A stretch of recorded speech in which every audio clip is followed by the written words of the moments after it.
Peace, peace, peace. This is just a continuation of the part two from the first video where I was speaking about well, I'm just gonna keep going right into it, but that's what I was saying was like that's the deep wound with humanity, and even if you want to connect it to like especially like the melanated community, people that are darker, but it's everywhere. So it's not to disregard anyone.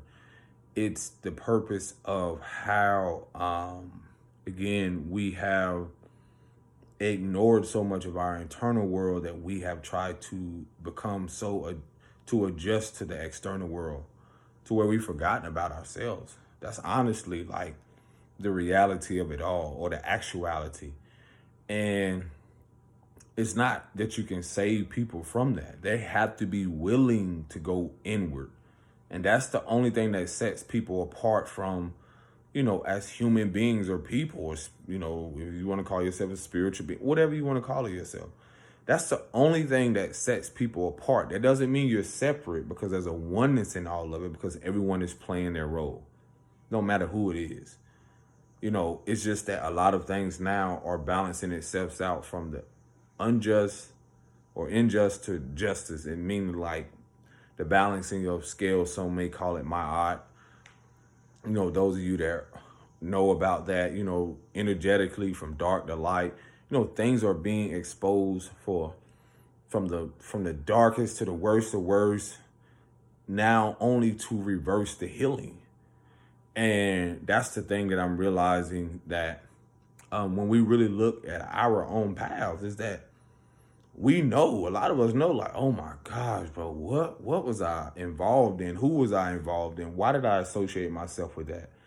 And then to even see the beauty, to come to the self-realization, like, again, in that deep acceptance, some people don't even know that how much they're so consumed by, to where they'll drag you right there with them through their own karma, through their own darkness, through their own whatever it is. They'll pull you right along with them.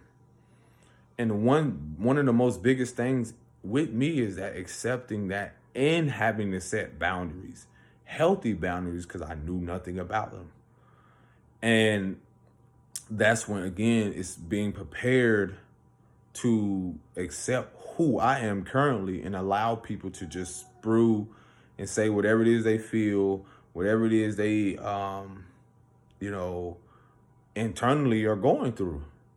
And so going back to like with the person that had mentioned those things to me, and then having recently connected with them because it was just on my heart. At a point in time, I had wanted nothing to do with them because of just the false accusations of even having to say such things to someone. And that was really deep for me because of the connection naturally that you have with your child, or with something that you help, support, create, co-create with someone.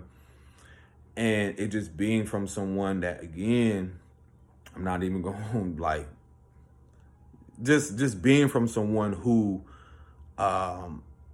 whether, how could I say this? Not even just close, but just basically a matriarchal figure. Let's just say that, a mother. And, and just say something to where they don't really think that it would affect you as a man. And so, again, y'all don't know a lot of backstory to even when that happened. I think at that time I created what most people don't realize, like how that can affect your relationship with people in your life, even your child. And the reason I say that is because it has a lot to do with how it can mentally play on the fact of you having this animosity, anger towards someone else, and then having to battle between like the old me to cuss this motherfucker out, or do something to where it's like, yo, be revengeful or vindictive, because everyone's not the same. And that's the thing about someone such as myself. I'll use the term like having a big heart. And I have to remind people, everyone don't have the heart that you have. Everyone don't have the journey and the mission that you have. Everyone don't have a calling or purpose that you have. And that's a deep acceptance in your own world, because people don't see what you see. People don't want to see what you see. They don't want their illusion shattered. especially as a man walking in confidence that's secure. I've had those accusations of like being a part of a cult, creating something, so many things that it will blow your mind. Again, you only know me from here, but at the same moment, everyone has their experience. And in their world, that can be their truth. But in reality, in the grand scheme of things, one thing I really had to learn about is that everyone doesn't have the same heart as I do, and everyone um, hasn't really gone inward to really make peace with what they have experienced in their life. And so, I had to learn that people do have ulterior motives when it comes to, having a jealous spirit or envious spirit or something that they want from you or want to divide or keep you in a place of, in that lower state or in that place of like, uh, put you in their place of how they feel, their suffering and so forth. And this is so vital because, again, when you look at the state of humanity or what humanity has been in, they all have been consumed and so consumed by what everyone else is doing, their relationship, this celebrity, that person, how much money this person is making, but they fucking self. And we put our kids right in the mix of that. And again, the deep acceptance of me knowing my own world, my own internal battle was so important. It keeps you balanced between whether you know that this person had ulterior motives, whether this person intentions are pure, you're honoring your intuition, your discernment, knowing like that relationship is not for me, that businessship, that partnership, living here, or what is the lesson I need to see here so I can redirect or counter these things that are coming up. So many things I can go on and on about. And so it was just a beautiful, experience to where I knew things were going to come full circle. And that's what a lot of us right now that is happening when it comes to justice being served on a grander scale universally. And, and that's what I realized. It's like, what you put out, you get back. And so forth. You peeing? So, hold on one moment.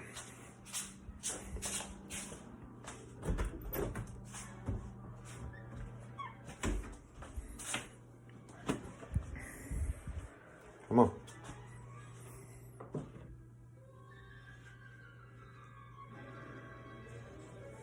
Put your shorts up.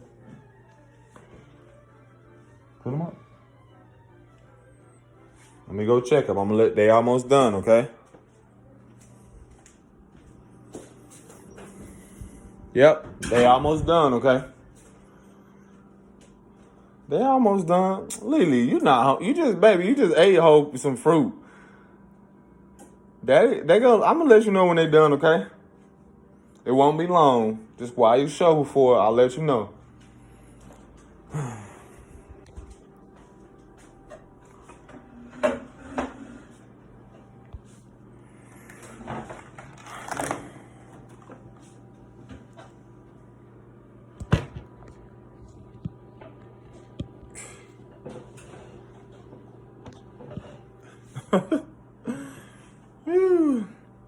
So yeah, let me go back in here. See.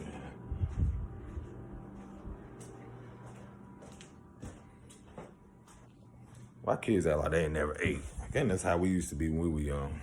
Like they ain't just you ain't just eat nothing. So what we're on the topic of, yeah, it's the thing about, like, it's not even, if you want to call it healing journey, spiritual journey, or awakening, or wherever you are, like, no judgment. I don't care. Like, it doesn't matter where you are. It's the role that you're playing. What's so vital about my journey right now, where I'm at, is that I know the importance now that I'm in the driver's seat. Watermelon break. And what I mean by that is that in the past, or where I was deep reflecting on this, is that I knew from being around wounded people, you develop a wounded mind state, a survival mind state. That's why so much of the mental is important, your emotional, your spiritual, and physical. And all of us are at different places where we're healing different parts of that. Because I don't judge people that are in religion, but my take on certain things that are organized when it's centered around control is completely different, because I know people of certain religious beliefs that don't judge or have not judged me. But when it comes to the force feeding and trying to judge me just because I'm not doing what they're doing and so forth, that's completely different. That doesn't really reflect core values or, respect or honor what it is that I choose to believe in and so forth. So other than that, that's the thing about discernment. But then, I grew up in, again, environments where you had a lot of it was forced. A lot of it has a lot to do with colorism. A lot of things people choose not to see. And from the bigger picture of that, again, being a guiding light is that people are not just exactly supposed to accept. Because you got to realize a lot of people have been in so much programming over the years throughout most of their life that they may not ever change. They may leave this world not ever wanting to change or evolve. And some of us are that guiding light and that healing for our lineage to shake stuff up, to make it very uncomfortable for them just because we're living this life. And they may question it, they may turn on you, they may turn their back on you just because simply you're living in your authenticity. And through that authenticity, there's nothing to prove to no one. Being at peace in your world is just as important with trying to make peace with everybody else, because again, we all were a part of that in some way. People right now are the fear-mongering around what's happening politically around the world and so forth, because that's their programming to be a part of that. I cannot save them from that. I go on walks, I see people sometimes I glance and I could just see the people, got the news on in their house. I'm like, Lord have mercy. I stay away from certain things. Now, when it comes to the medias and certain things, like social media and so things pop up, but at the same time, I had to recognize what I'm feeding myself, what I'm not just eating, but what I'm giving myself. And so, again, it's also the balance between knowing what is an illusion when it comes to, everyone is always changing. I feel like the biggest thing with a lot of us that do not want to create change or evolve is that's people's deepest battle, is that they don't want to. That's their free will. And that's the deep acceptance in my own world. It's like, they don't have to accept me. Someone told me recently, not too long ago, it's like they was telling through someone, it's like they specifically didn't want to have no parts to do with me, or, just because of their own, whatever it is, their own narrative of me and so forth, which they're entitled to. And they specifically made say something like, they don't have to love me. And, when I'm sitting here, I'm like, you know what? They don't. But what that reminded me of is that I can love myself. You see, that's the thing about the being secure within myself. Now it's like, I'm okay with that. I'm okay with people not loving me.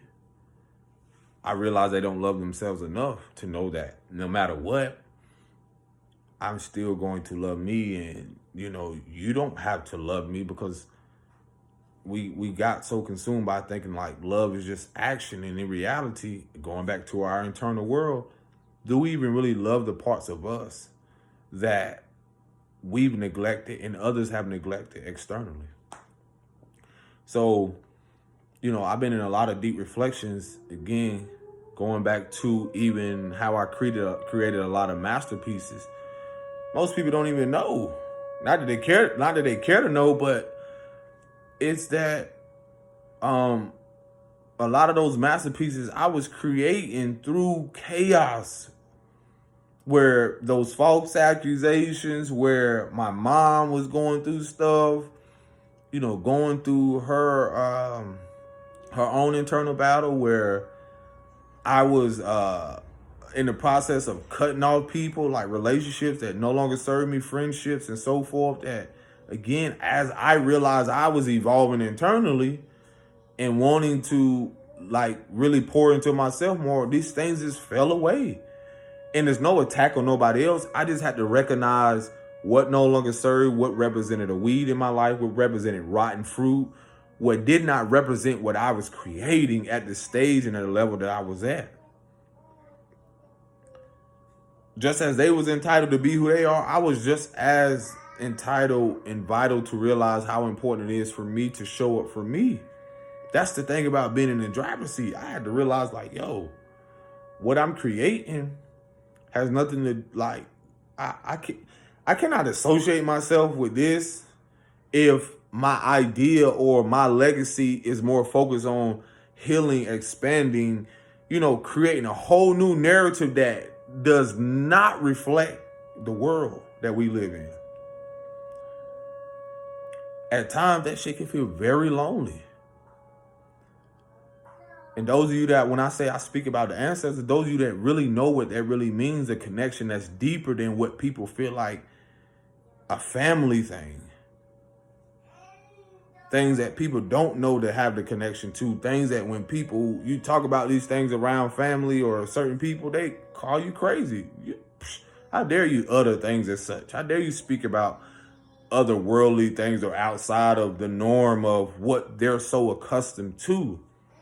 Trauma, bickering, foundations of narcissism, foundations built upon woundedness and trauma. They're rooted in that. They've accepted that. And that's why I realized how important it was to as a man, accept my world, how to flourish in my world, how to even be in environments where there's not a lot of support externally, but can I create that support or be, certain environments will show you that your rest is more important than trying to go out there and work or be an overhaul. But can you have the faith to still create? Going back to the entrepreneur thing, is that again, during this process where a lot of things were happening, I was attacked so much. And, that's when a lot of doubt comes up. That's when a lot of stuff comes up. That's when you realize, like, bruh, I'm applying for this position. I'm trying to do this. I'm trying to do this. And there were times where I was falling into other people's projections. This is how you should be a father. This is how you should be. This is what a man. And I realized it was from their own insecurities in their own internal world, or their perspective of how and what the world has given them, what it is to be a man, what it is to be a woman, what it is to even be a human being. And I realized, bruh, it was coming from people who were unfulfilled in their life day to day. They were going to places where they hated it. They were going places where their health reflected it. It was coming from people that just because they smiled, they were jealous and envious, because sometimes you get to sit back and you're doing what's in alignment, what was called and given to you. And at the time, sometimes you thinking this is, I talked about help and support. You thinking this is, or they're going to help you. But deep down, it's a part of their manipulative scheme. Sometimes for people to get close to you, sometimes for people to even try to see what you're doing, to get under your skin, to try to even distract you, to even create doubt when people are projecting from their experience, which is not yours. And that's the thing, the beauty of accepting and being at peace in your world, no matter how things look externally. Is your inner world at peace? Is your inner world balanced? It doesn't mean like you don't have things that may be shaken up, things happen, because as you internally change, things externally. When you have things come up, repressed emotions and certain things, that right there will have, like, I had to realize, like, it makes a lot of sense on where I'm supposed to be. And at times I question that. I question, like, why am I here? I question my art. I'm telling y'all, the struggle will have you realizing, like, what am I doing? I'm not even getting money from this. Or when's the money gonna come? Or, why can't my family support me?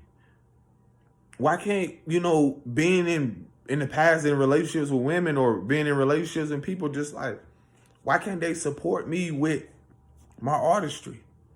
But then, when that moment comes where something comes in and they want to be the first to reap the harvest from your rewards or from what you created. Why, questioning, why is the world like this? Sometimes, when you have a child, those of you can relate, like, why sometimes I feel like my child is the only one that really loves me unconditionally or, without no conditions. Because sometimes, like, you just like, wow. Because you know what it is? It's because they're the purest thing that's connected to source, to the creator. And the child literally reminds us how far we have been so disconnected, so far and consumed in our daily struggles, so far away from who we really are, so far away from our imagination, so far away. And that's been the thing about the struggle that reminds me of the struggle of what I went through and how my princess constantly reminds me of, like,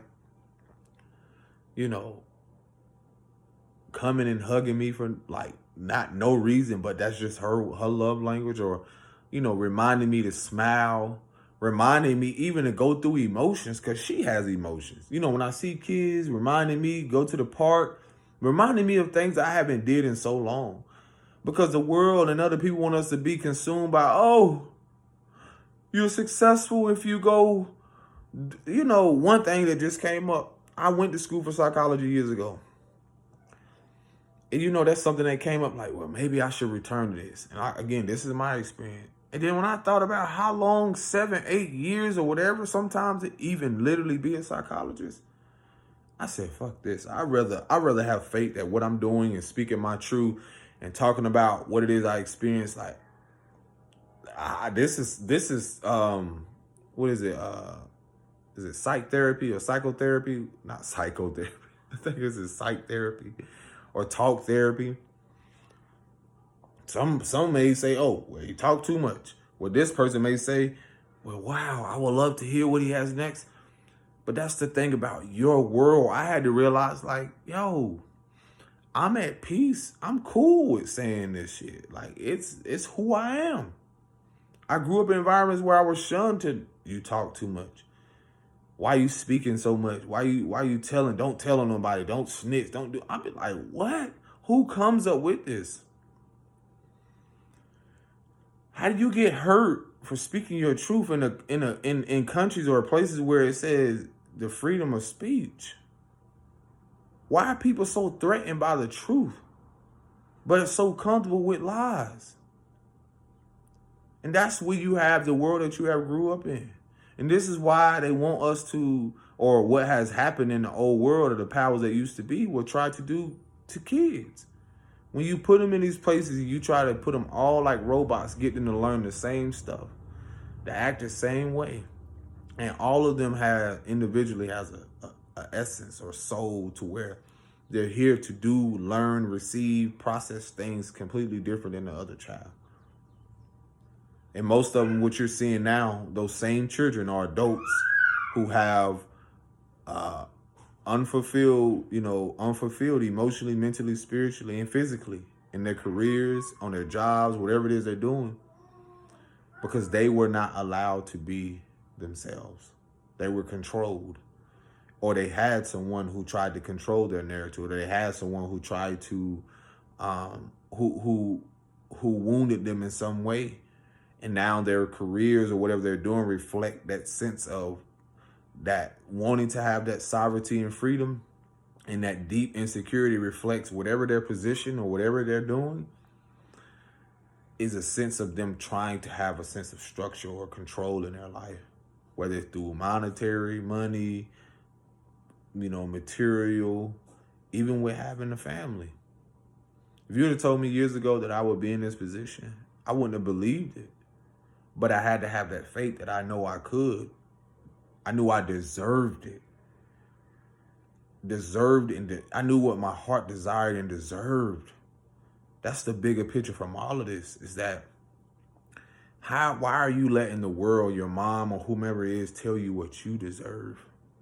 To my mothers, to women, young men, why are you letting someone tell you what you deserve? How are their desires more important than yours? Why are you constantly letting people tell you what you deserve in life? Why? And that's where you will really find like the real meaning of like, wow, who's really in control? Not even just the control aspect. Am I really in the driver's seat? And then the deep acceptance of being in your world. Like I said, I could allow what other people to say, like, dude, I'm telling y'all don't even know the half of what I went through in the last year. But what they say, thank God we don't look like what we've been through. I gotta shake that up a little bit, but thank God we don't look like what we've been through. But it's bigger than that, because that's what people get confused by. Is it think just because someone can look apart that they don't really have something internally, mentally, emotionally going on to the depths. And this is my message to all of you that do. You are your priority first. Make your emotions, your mental health, your emotional health, your spiritual and physical health, make that a priority first. Your internal world. When I say emotion, I don't mean just physically, because that's a whole nother thing when you talk about these fitness, this whole thing around control and narcissism, even in that fitness community stuff. That whole thing is modeling all that stuff. Not the physical. Prioritize your mental, emotional, spiritual well-being. That's where the start of how you make peace with your internal world. And then you will realize all the stuff that we have learned to be programmed by or being consumed by don't even matter. Because you will be able to stay within your means. You won't even think you need all this other stuff. Or to even be here and accept this and got to be a part of that. You got to learn to prioritize you first. And I believe in you. I trust that you will do it. I love you. I appreciate you. I value you. I see you. Peace and blessings. Shalom.